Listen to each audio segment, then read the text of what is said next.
قرآن میں جنت میں جانے کی 4 شرائط جو بیان ہوئی ہیں، ان میں سے پہلی شرط کیا ہے؟ الا الذین آمنوا۔ اللہ تعالیٰ فرمایا والعصر ان الانسان لفی خسر۔ قسم ہے زمانے کی، یا زمانہ اس بات پر گواہ ہے کہ پوری انسانیت ہی گھاٹے کا زمانہ دیکھ رہی ہے، وہ گھاٹے میں ہے، سوائے ان لوگوں کے جن میں 4 نشانیاں ہوگی۔ زمانہ کیوں گواہ ہے؟ اس لیے کہ زمانہ تو شروع سے چل رہا ہے، زمانے کو تو موت نہیں آئی ہوئی۔ زمانے نے یہ وقت دیکھا ہے کہ نوح علیہ السلام کے ساتھ صرف 78 لوگ کشتی میں بچے، باقی سب غرق ہوئے۔ اسی زمانے نے پھر یہ بھی دیکھا کہ لوط علیہ السلام کی 2 بیٹیاں ان کے ساتھ بچی، پوری قوم لوط تباہ ہوئی۔ اسی زمانے نے فرعونیوں کو ڈوبتے ہوئے دیکھا، اسی زمانے نے قوم صالح کی بربادی دیکھی، اسی زمانے نے قوم عاد کی تباہی دیکھی۔ یہ سورج تو وہی ہے، یہ دیکھتا آ رہا ہے۔ تو یہ زمانہ گواہ ہے کہ اوورال زیادہ تر لوگ تباہ ہی ہوئے ہیں انسانیت میں، دنیا اور آخرت کے اعتبار سے۔ الا الذین آمنوا، ہاں چند ہیں ایمان والے،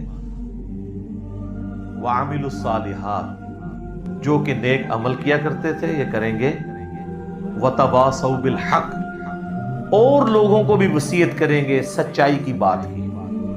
انہیں مان کے نہیں بیٹھ جائیں گے، سچائی کے لیے کھڑے ہوں گے، سچائی اور انصاف کے اوپر قائم ہوں گے۔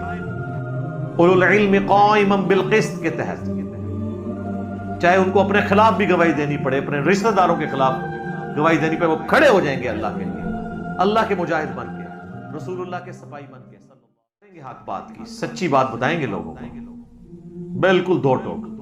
وتواصوا بالصبر، اور پھر جب پھینٹی لگے گی تو صبر کریں گے۔ جی، یہ ہو ہی نہیں سکتا کہ آپ حق بات کریں تو آگے آپ کی پھینٹی نہ لگے۔ اگر آپ کے سامنے ہزاروں کا مجمع اور سبحان اللہ کہہ رہا ہے تو آپ یہ بات سمجھ لیں کہ آپ شاید کوئی ایسی بات پیش کر رہے ہیں جو حضرت نوح علیہ السلام سے بھی بہتر فارم میں آپ نے کو پیش کر دی ہے، تو یہ تو پاسبل نہیں۔ تو یا آپ وہ بات کر رہے ہیں جو نوح علیہ السلام نے کی تھی تو ان کو تکلیف اٹھانی پڑی تھی، تو آپ کیسے وہ بات کریں اور وہ آپ کو تکلیف نہ اٹھانی پڑے؟ یہ تو ایک نیچرل چیز ہے۔ تو یہ ڈیٹم لیول پہ 4 شرائط ہیں کامیابی کی، الا الذین آمنوا وعملوا الصالحات وتواصوا بالحق وتواصوا بالصبر۔ اس کے بغیر تو چھٹکارا نہیں ہے۔ لہذا دعوت و تبلیغ کا کام کرنا یہ کوئی یہ نہیں ہے کہ کر لیا تو ثواب، نہ کرے تو گناہ، نہیں، یہ اسی طرح ضروری ہے جس طرح ایمان لانا۔ ہاں، اس کا دائرہ کار ڈیفرنٹ ہوگا۔ ایک گھر کے اندر یہ ذمہ داری ہوگی باپ کی، اپنی بیوی اور بچوں تک بات پہنچانا۔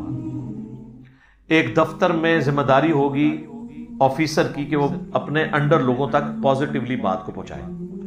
بحث و مباحثہ نہیں کرنا، صرف بات پہنچانی، یہ بات ذہن میں رکھیے گا۔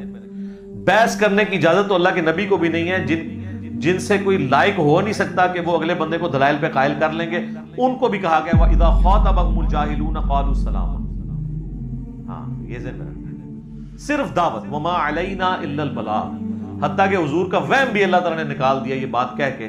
اگر آپ کے دماغ میں بھی کوئی بات آتی تو اللہ تعالیٰ نے وہ بھی نکال دیا کہ اے نبی، ہم آپ سے نہیں پوچھیں گے لوگ دوزخ میں کیوں گئے، آپ کا کام صرف بات پہنچانا ہے۔ یہ نہیں پوچھیں گے کہ آپ کو ایک ذمہ داری دیتی سی، وہ باوجود ایڈے بڑے دوزخ چلے گئے، کیا کیتا ہے تسی؟ نہیں، آپ کا کام صرف پہنچانا ہے، جس نے جانا ہے جہنم میں جائے، آپ کا کام صرف پہنچانا ہے۔ حتیٰ کہ اس سے بھی بڑھ کے قرآن میں کئی جگہ یہ مضمون آیا ہے، فَلَعَلَّكَ بَاخِعٌ نَفْسَكَ عَلَىٰ آثَارِهِمْ إِن لَّمْ يُؤْمِنُوا بِهَٰذَا الْحَدِيثِ أَسَفًا۔ تو اپنی جان کو ہلاک کر لے گا اے نبی اس غم سے کہ لوگ قرآن پہ ایمان نہیں لا رہے، چھوڑو۔ اس سے بھی بڑھ کر اللہ تعالیٰ نے فرمایا سَيَذَّكَّرُ مَن يَخْشَىٰ، آپ نے نصیحت اس کو کرنی ہے جو واقعی ڈرتا ہے، وَيَتَجَنَّبُهَا الْأَشْقَىٰ، اور جو بدبختی پہ اترا ہوا ہے اس کو چھوڑ دیں، الَّذِي يَصْلَى النَّارَ الْكُبْرىٰ، اس کا علاج یہ ہے کہ ہم اسے بڑی آگ پہ پیش کریں گے، ثُمَّ لَا يَمُوتُ فِيهَا وَلَا يَحْيَىٰ، پھر وہ اس آگ میں نہ زندوں میں ہوگا نہ مردوں میں۔ قد افلح من تزکا، بے شک کامیاب وہ ہوا جس نے اپنا تزکیہ کر لیا، اصلاح کر لی، وذکر اسم ربہ فصلی، اور اپنے رب کا نام لے کر نماز پڑھی۔